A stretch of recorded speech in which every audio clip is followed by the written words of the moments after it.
Assalamu alaikum wa rahmatullahi wa barakatuh. Islamic reform in 19th century. In fact, Islamic reform in 19th century has different uh, manifestations, and it has affected in different fields of Islamic studies and different fields of Muslims all over the world. Like we know, whenever we discuss about the Islamic reform in 19th century, every Islamic studies experts or students or researchers, they rush to discuss about the influence of Jamaluddin Afghani and pan-Islamic influences of Sultan Abdul II and Jamaluddin Afghani's friends like Sheikh Muhammad Abduh and his student Shirishirullah. All these names will come up when we discuss about the 19th century Islamic reform or Muslim reform or revival attempts in Islamic world.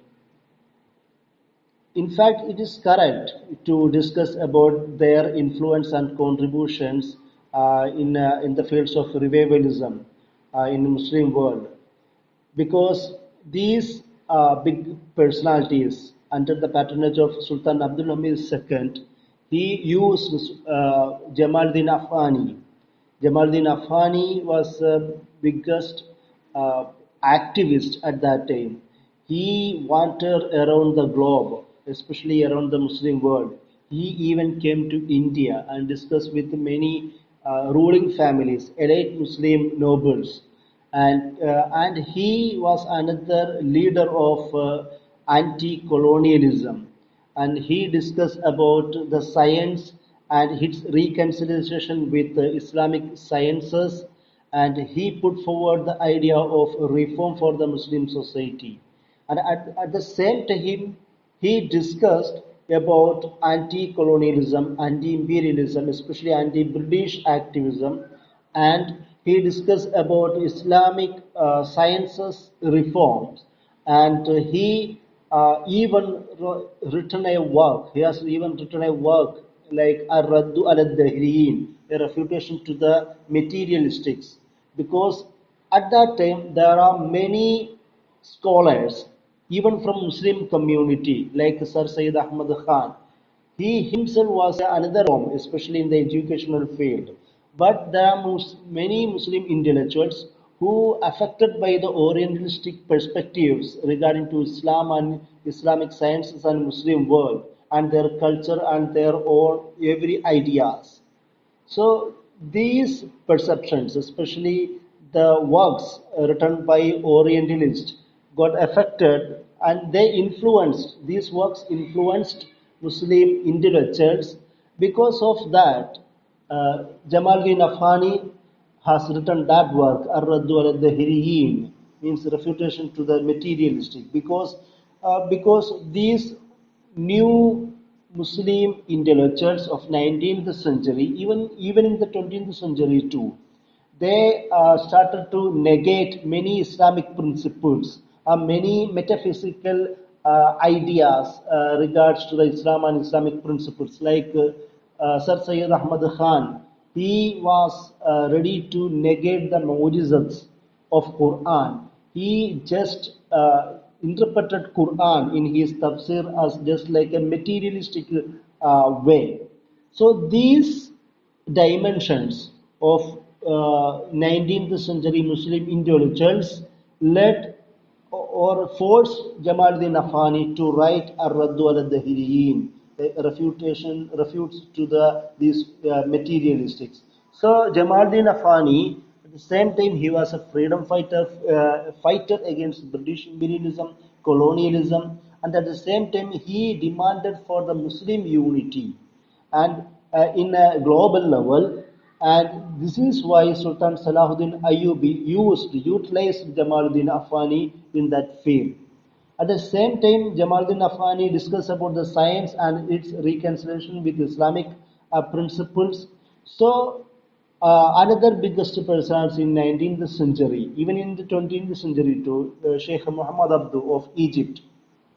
This Muhammad Abduh, he collaborated with Jamaluddin Afghani they published Al-Urwat al-Wuska, the refreshing newspaper from Paris, and they discuss about all these dimensions, the new dimensions that unprecedented to the Islamic world at that time.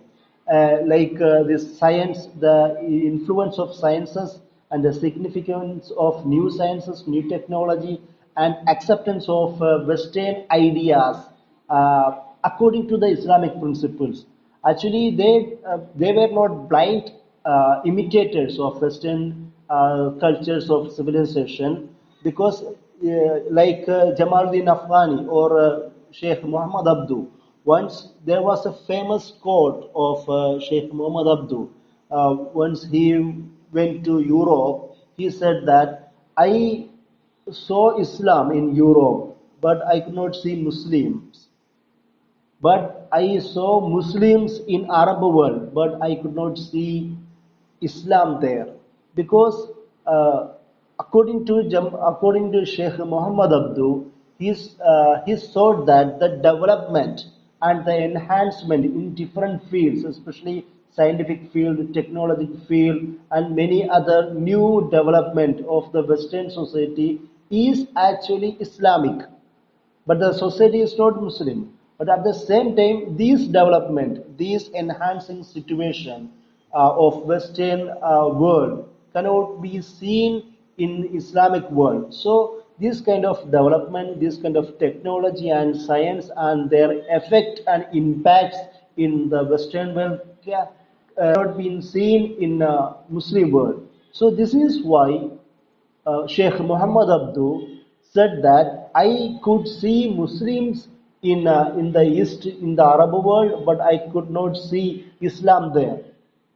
So this was the idea of Sheikh Muhammad Abduh.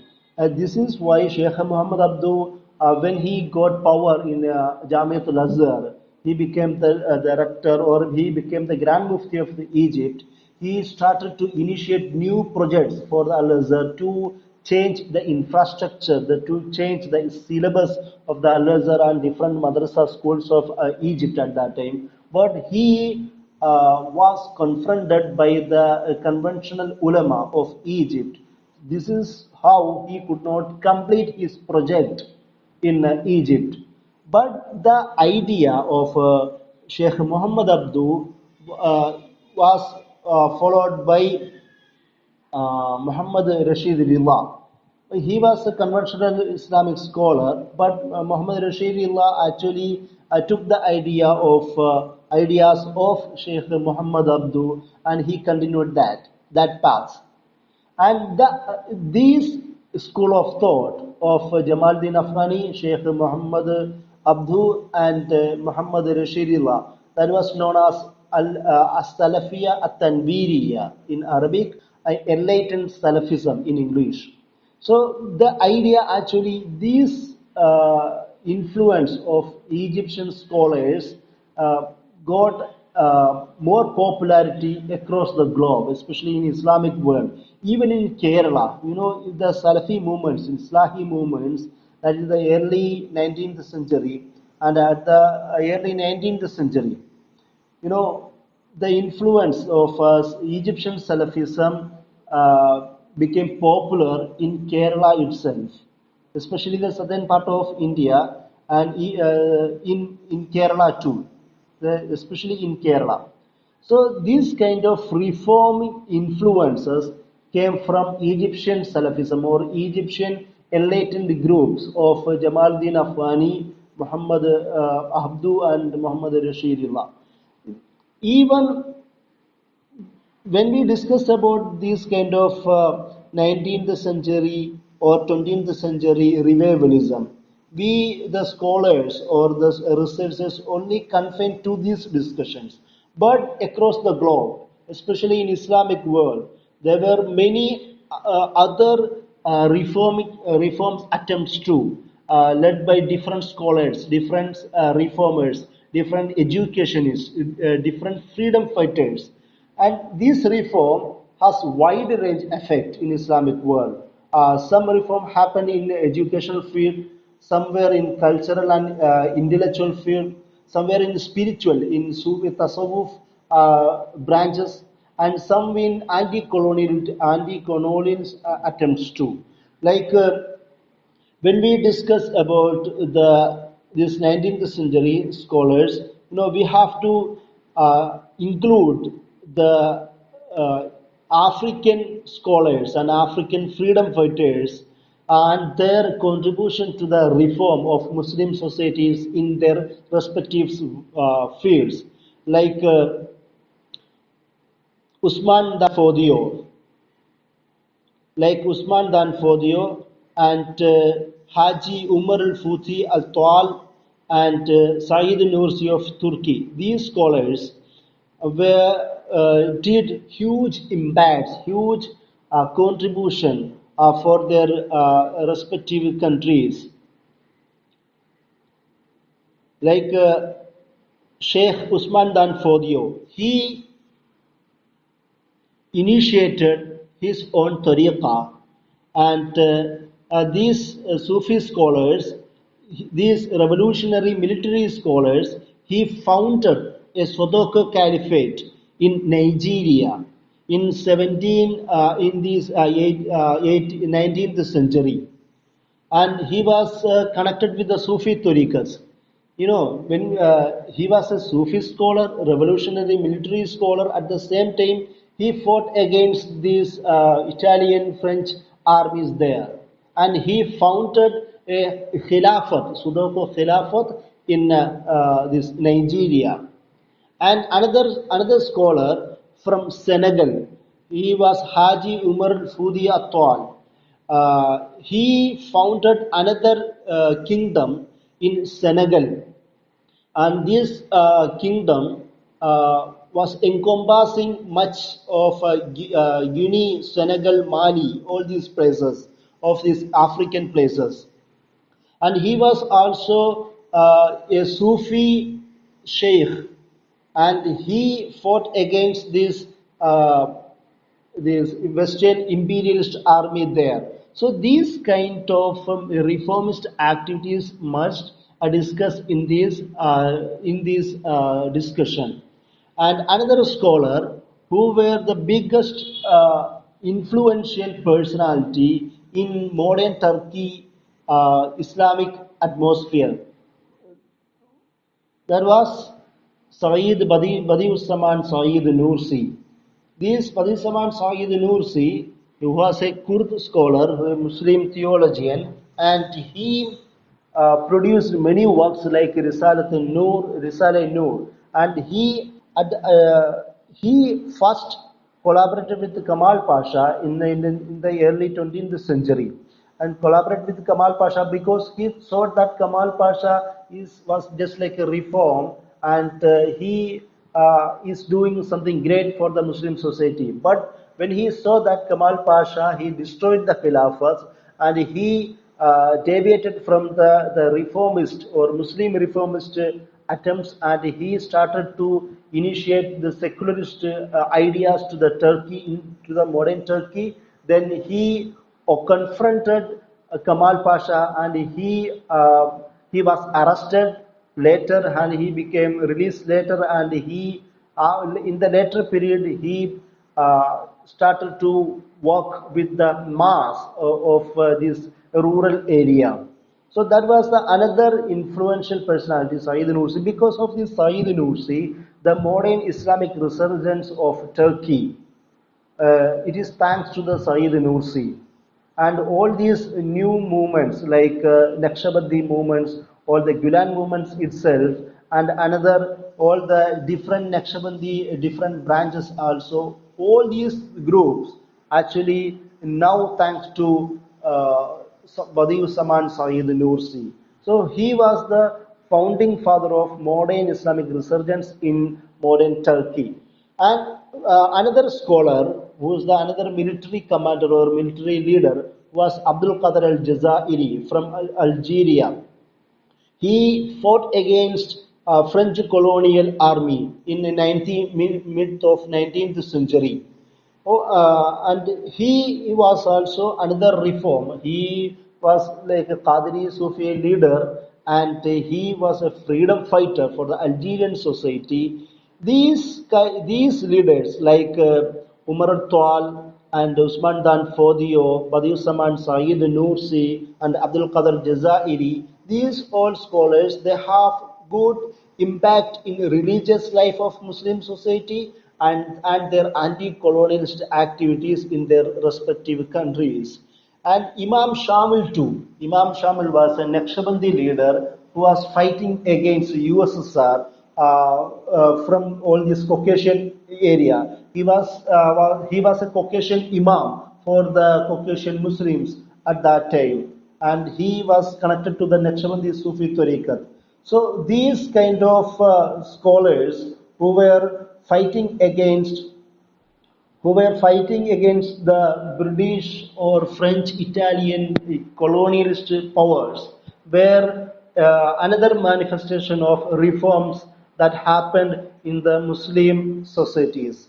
And we have to discuss about the Indian scholars too, like Haji Shariatullah, was the founder of Faraidi movement in India. Actually, the Faraidi movement, in the Bengali, Assam, these provincial of Indian subcontinent, they were Muslims, but they did not know any kind of Islamic principles or Islamic rituals at that time. Then Haji Shariatullah, he began this movement, Faraidi movement, and started to teach Islamic principles, especially the mandatory things, the farais of Islam to the Muslim masses.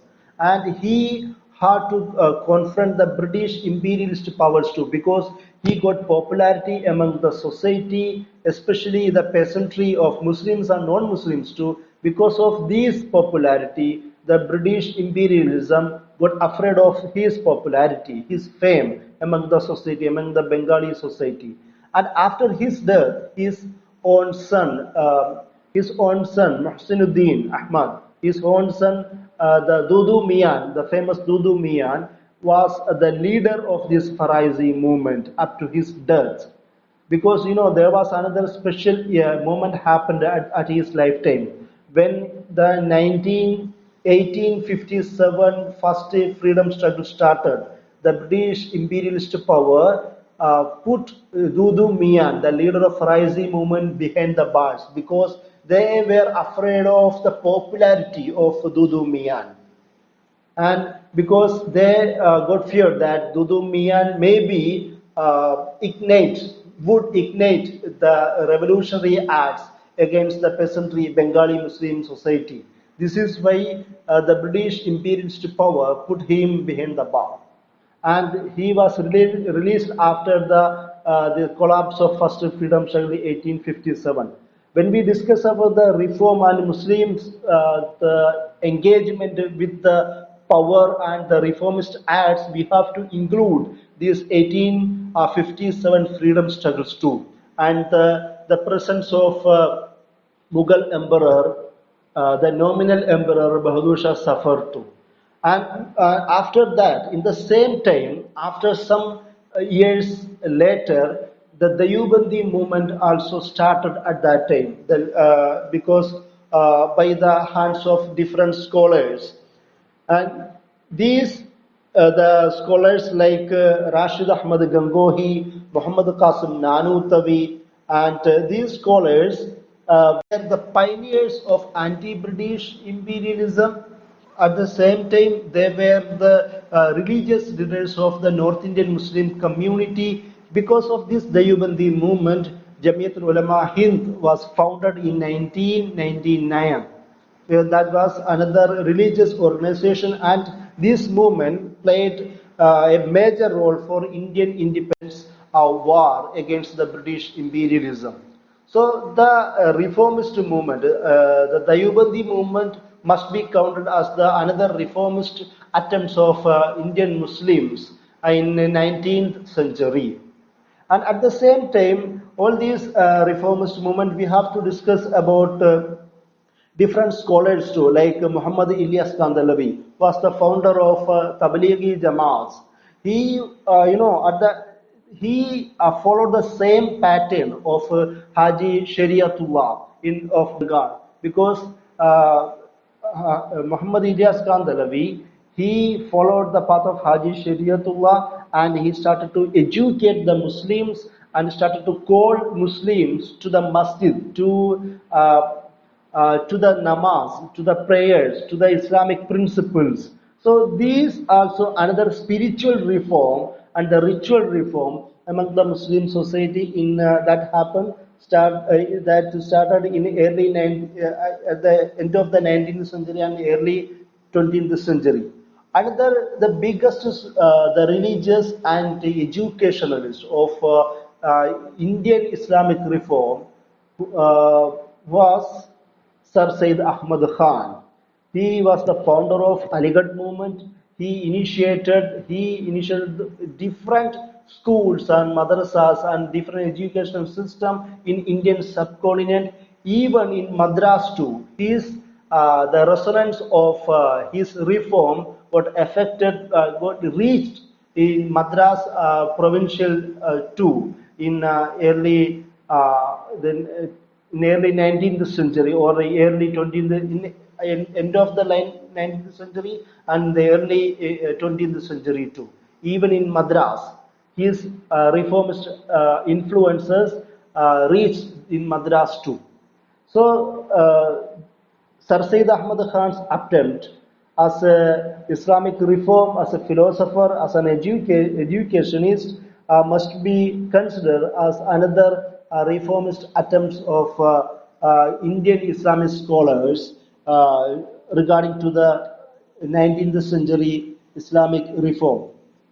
And there were many another scholars like Shibli Nomani.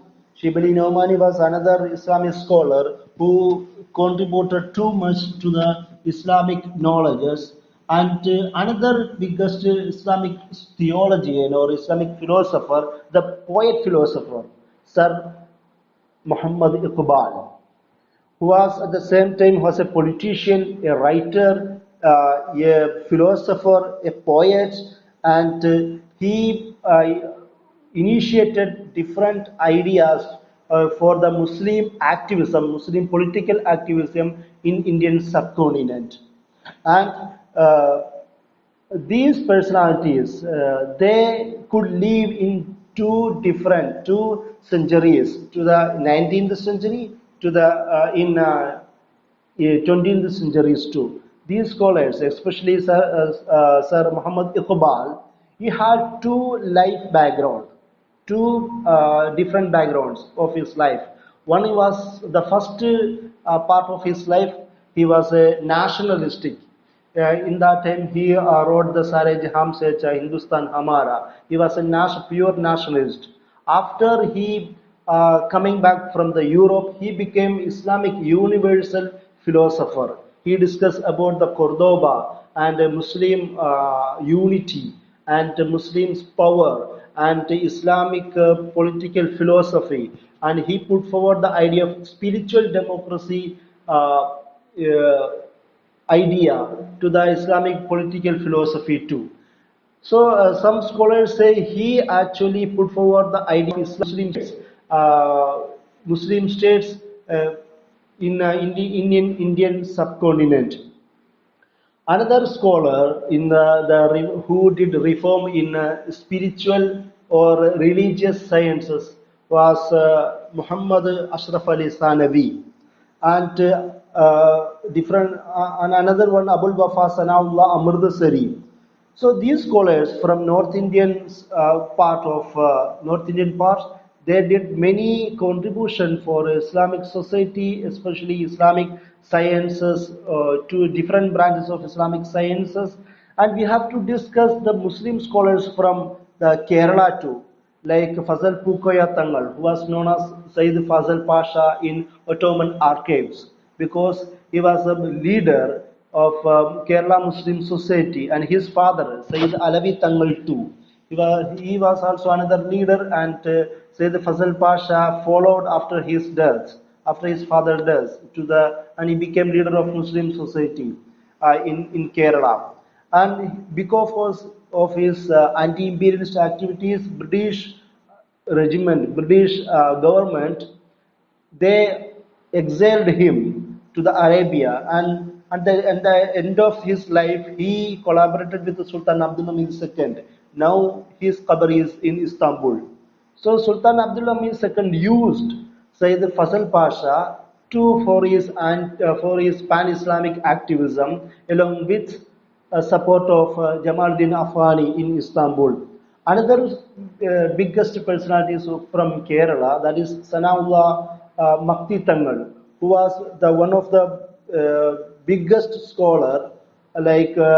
He discussed about the significance of Western culture, especially the English language and the education, and he discussed about the reform of the knowledge too. He discussed about the reconciliation of Islamic knowledge with the Islamic culture in Indian in Kerala, among the Kerala Muslim society, and he actually was another the biggest opposer for the missionary activities of British governments in India. So he wrote many works refuting these Christian missionaries of Kerala and defending Islamic principles and Islamic ideas. There are many another scholars like Vakkom Maulavi, and these scholars too. They initiated reforms and revival among the Muslim society in the 19th century and in the early 20th century too. So these influences, when we discuss about the reform, we have to categorize to different fields, like in spiritual field and academia, in intellectual contributions, and anti-colonial activism, and the Sufi revivals, and